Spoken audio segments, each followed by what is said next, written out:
com a paz do Senhor, amém? Como feliz, irmãos, porque até aqui o Senhor tem me ajudado.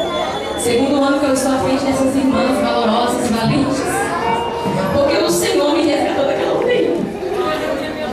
É motivo de alegria, irmãos, estar com vocês aqui, viu? Eu amo cada uma, todas elas sabem, amo de verdade, cada uma do fundo do meu coração. E o Senhor falou no meu coração grandemente, porque para Deus nada é impossível. A medicina chegou para o meu esposo, para minha mãe, e disse: não tem mais jeito, pastor.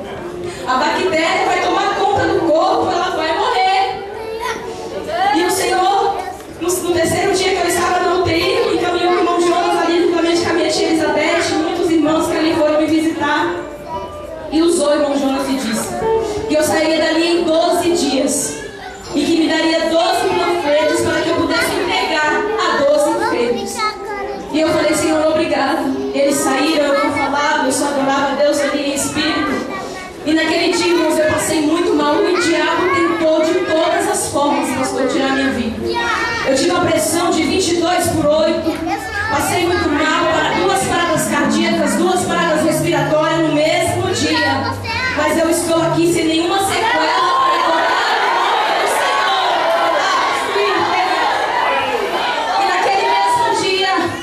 Contemplar e ver com os meus olhos, amando o Senhor, indo me visitar aqui.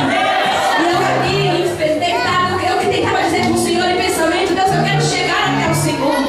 E aí aquela voz doce, branca, suave, disse a mim: aquieta-te, estou indo ao teu encontro. E aí, irmãos, eu senti a presença de Deus, aquela mão forte veio até mim.